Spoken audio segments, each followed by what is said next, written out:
अलैंगिक जनन, asexual reproduction. Hello friends, brain mentor academy में आप सभी का स्वागत है। लास्ट वीडियो में हमने रिप्रोडक्शन यानी जनन और लाइफ स्पान यानी कि जीवन अवधि और इसके अलावा हमने जनन के दो प्रकार सेक्सुअल एंड एसेक्सुअल रिप्रोडक्शन और एसेक्सुअल के भी प्रकारों के बारे में पढ़ा था। लेकिन इस वीडियो में हमें एसेक्सुअल रिप्रोडक्शन को थोड़ा डिटेल में पढ़ेंगे और इसके सभी पार्ट्स को भी। तो जानते हैं एसेक्सुअल रिप्रोडक्शन क्या होता है। इस विधि में एकल जीव संतति उत्पन्न करने की क्षमता रखता है। इसके परिणाम स्वरूप जो संतति उत्पन्न होती है वह अपने जनक के एकदम समान होती है। इसका मतलब ये एक वो विधि है जिसमें केवल एक ही यानी सिंगल पेरेंट ही पार्टिसिपेट करता है रिप्रोडक्शन में। और क्योंकि एक ही पेरेंट यानी सिंगल पेरेंट ही जब रिप्रोडक्शन में पार्टिसिपेट करता हो तो क्या होगा, जो संतति जो उत्पन्न होगी वह एकदम अपने जनक के समान होती है। क्योंकि एक बात तो ये, दूसरी बात इसमें दो पेरेंट्स पार्टिसिपेट नहीं करते, यानी केवल एक ही सिंगल पेरेंट ही पार्टिसिपेट करता है। और इसमें कोई गैमेट यानी युग्मक नहीं बनते, और ना ही जब युग्मक नहीं बनते तो उनका कोई फ्यूजन भी नहीं होता। अब इसके बाद हम देखते हैं क्लोन। आकारिकीय तथा आनुवंशिक रूप से एक समान जीवों के लिए क्लोन शब्द की रचना की गई है। मतलब आकारिकीय मॉर्फोलॉजिकली तथा आनुवंशिक यानी जीनेटिकली रूप से जो एक समान होते हैं, सिमिलर होते हैं, ऐसे जीवों के लिए शब्द क्लोन की रचना की गई है। मतलब क्लोन क्या होता है, जो दिखने में भी और आनुवंशिकी रूप से भी बिल्कुल एक जैसा होता है। जो जीव एसेक्सुअल रिप्रोडक्शन के द्वारा उत्पन्न होते हैं वो क्लोन कहलाते हैं। ये हैं आपके सामने अलैंगिक जनन के प्रकार: विखंडन, मुकुलन, खंडन, पुनरुद्भवन, बीजाणु जनन, कायिक प्रवर्धन। अब हम देखते हैं एसेक्सुअल रिप्रोडक्शन यानी अलैंगिक जनन का पहला भाग, विखंडन। इसे इंग्लिश में हम बोलते हैं फिजन। एक कोशिकीय जीवों में सबसे पहले केंद्रक दो भागों में बंट जाता है। इसके पश्चात कोशिका द्रव्य का भी दो भागों में बंटवारा हो जाता है। मतलब जो एक कोशिकीय जीव होते हैं यूनिसेलुलर ऑर्गेनिज्म, उनमें सबसे पहले केंद्रक जो होता है न्यूक्लियस, वह दो भागों में बंट जाता है। और इसके बाद कोशिका द्रव्य यानी साइटोप्लाज्म भी दो भागों में बंट जाता है। उदाहरण आप देख सकते हैं, जीवाणु यानी बैक्टीरिया, अमीबा, पैरामीशियम। अमीबा में विखंडन का चित्र आपके सामने है। इसमें देख सकते हैं आप, पहले न्यूक्लियस डिवाइड होता है और फिर साइटोप्लाज्म डिवाइड होता है और 2 डॉटर सेल्स आपके सामने हो जाती हैं। अब हम बात करते हैं मुकुलन यानी बडिंग की। जनक के शरीर पर एक आउटग्रोथ के रूप में मुकुल यानी बड बनती है। मुकुल वृद्धि करके जनक से पृथक हो जाता है और स्वतंत्र जीव का निर्माण करता है। मुकुलन में क्या होता है, जनक जो होता है यानी पेरेंट होता है, उसके शरीर पर एक आउटग्रोथ निकलती है जो बड बनती है। और ये बड यानी मुकुल वृद्धि ग्रोथ करके अपने पेरेंट से यानी अपने जनक से अलग हो जाता है और स्वतंत्र जीव का निर्माण करता है। एक फ्री लिविंग बॉडी, एक फ्री लिविंग ऑर्गेनिज्म बन जाता है। उदाहरण यीस्ट एंड हाइड्रा। यीस्ट में मुकुलन का चित्र आपके सामने है।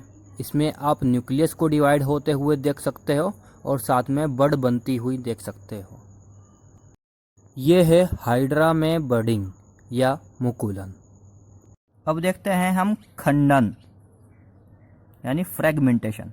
अनुकूल परिस्थितियों में विभिन्न कारणों से शैवाल यानी एल्गी, कवक, फंजाई आदि के तंतु, फिलामेंट या हाइफी दो या अधिक भागों में टूट जाते हैं। प्रत्येक खंड वृद्धि करके संतति पादप में विकसित हो जाता है, जैसे यूलोथ्रिक्स, स्पायरोगायरा एंड राइजोपस।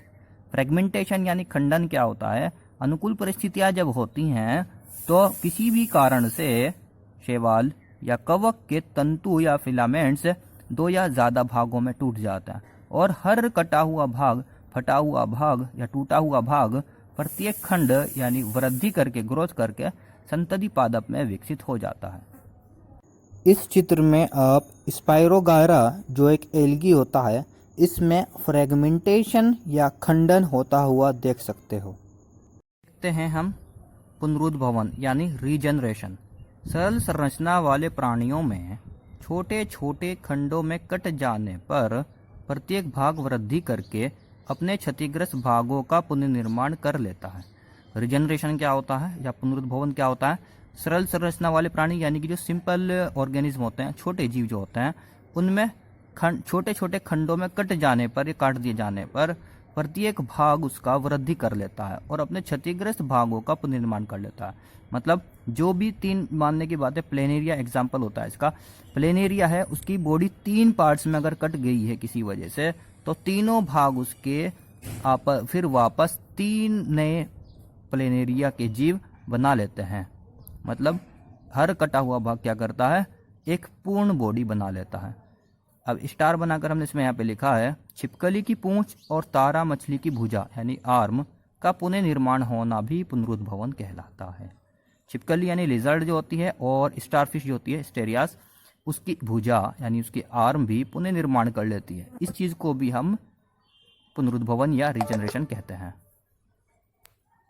यहाँ आप प्लेनेरिया में रीजनरेशन देख सकते हैं। एक प्लेनेरिया है, उसके बाद में वो 3 हिस्सों में कट जाता है और फिर थर्ड स्टेप में तीनों हिस्से अपने आप को धीरे धीरे पूरा बनाना शुरू कर देते हैं और फोर्थ स्टेप में लास्ट स्टेज में 3 प्लेनेरिया के न्यू ऑर्गेनिज्म बन जाते हैं। अब देखते हैं हम बीजाणु जनन यानी स्पोर्युलेशन। जीवाणुओं, प्रोटोजोआ, शैवाल, कवक, ब्रायोफाइट, टेरिडोफाइट में बीजाणु जनन एक सामान्य प्रक्रिया। मतलब जो बैक्टीरिया है, प्रोटोजोआ यानी प्रोटिस्टा का पार्ट्स होते हैं ये, शैवाल यानी एल्गी, कवक यानी फंगस, ब्रायोफाइट्स, टेरिडोफाइट्स में बीजाणु जनन एक सामान्य प्रक्रिया होती है। मतलब उनमें स्पोर्युलेशन होता है। ये क्या होता है और कैसे होता है? बीजाणु क्या होता है? सूक्ष्म एक कोशिकीय संरचनाएं होती हैं। ये अनुकूल परिस्थितियों में अंकुरित होकर एक नए जीव का निर्माण करते हैं।